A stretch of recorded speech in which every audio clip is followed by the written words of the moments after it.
रावलपिंडी की अमीर तरीन फैमिलियों के बच्चों को अगवा बराए तावान के लिए कौन सा गैंग अगवा करता था? पुलिस इस गैंग तक कैसे पहुंची? ये बहुत दिलचस्प है। मस्जिद में अजान होती थी, लड़कों की आंखों पर स्याह पट्टी बंधी हुई थी, लेकिन उनको वो अजान सुनाई देती थी। पुलिस ने 40 दिन तक पूरे इलाके की मसाजिद की अजान की आवाज उन लड़कों को सुनाई। फिर आखिरकार उस गैंग तक पहुंच गई और ये गैंग पुलिस की कमाल महारत से कैसे पकड़ा गया, तमाम तर तफसीलात आप इस वीडियो में जान सकेंगे।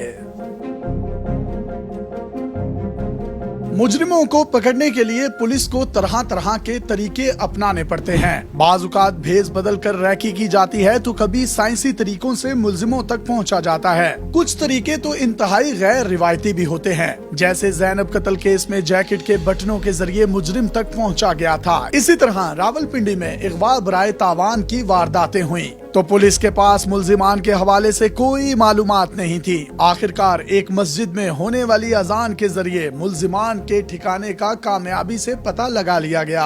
कुछ अरसा पहले एक लड़का अगवा हुआ। उसका ताल्लुक रावलपिंडी की एक अमीर तरीन फैमिली से था। लड़के के अगवा होने के बाद घर वालों को तावान की कॉल्स आना शुरू हो गयी। अहले खाना ने खौफजदा होकर पुलिस से रुजू किया। पुलिस फौरी तौर पर मुलजिमान को नहीं पकड़ सकती थी। पुलिस ने पुराने केसेस खंगालना शुरू कर दिए। तफ्तीश के दौरान पता चला कि मरी रोड के इलाका में एक और बिजनेसमैन ने अगवा का पर्चा दर्ज करवाया, लेकिन तब मुलजिमान का पता नहीं चलाया जा सका था। उस बिजनेसमैन का बेटा भी अगवा हुआ था, जिसकी उम्र 19 से 20 साल के लगभग थी। पुलिस ने लड़के से राब्ता किया तो उसने ताउन से इनकार कर दिया। उसने इस बात की तस्दीक की कि वो अगवा हुआ था और तावान देकर बच गया था। साथ ही उसने ये भी बताया कि उसके खानदान की दुश्मनियां हैं। उसका वालिद खानदानी दुश्मनी में मारा जा चुका है, इसलिए वो इस हवाले से कोई ताउन पुलिस के साथ नहीं कर सकता।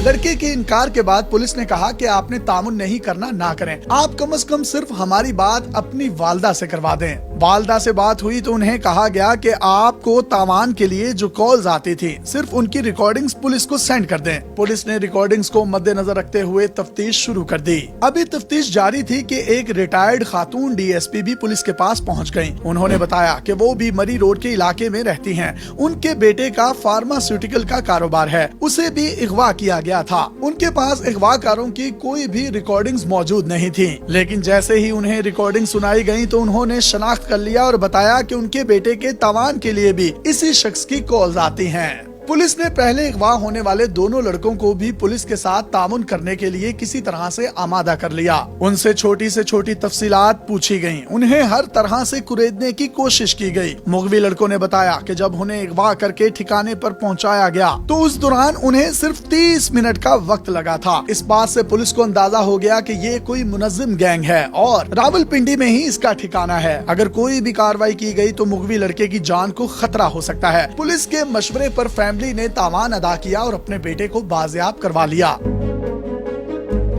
तीनों लड़कों से तफ्तीश के बाद जो बातें सामने आई वो सब की सब मैच कर रही थी। इन तीनों लड़कों को एक ही गैंग ने अगवा किया था। जिस जंजीर से उन्हें बांधा जाता था वो भी एक थी। जिस कमरे में इन लड़कों को रखा गया था वहाँ एक LCD लगी हुई थी।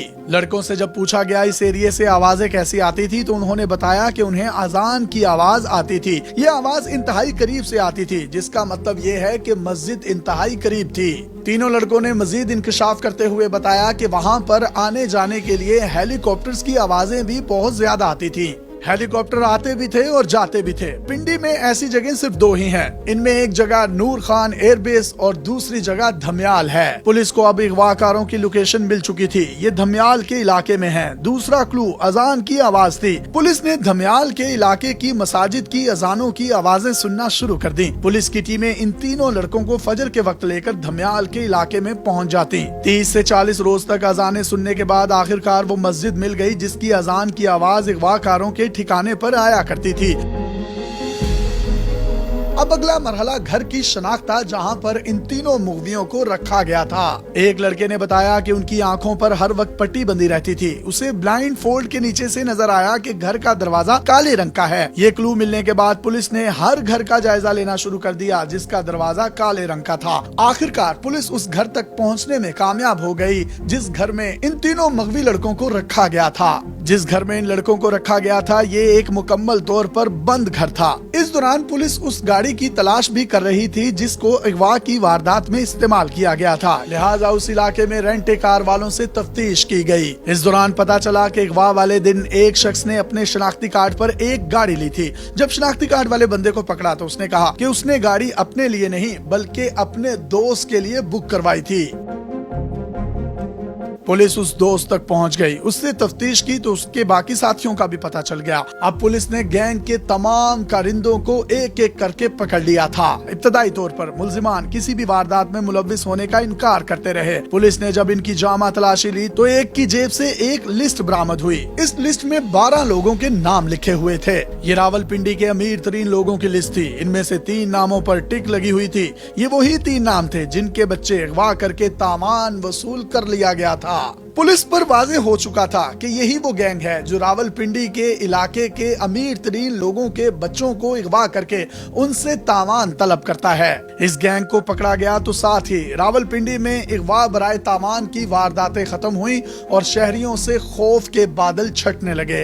अपने मेजबान यासिर शामी को पाकिस्तान के सबसे बड़े digital media network daily Pakistan से इजाजत दीजिए और देखते रहिए डेली पाकिस्तान। अल्लाह हाफिज।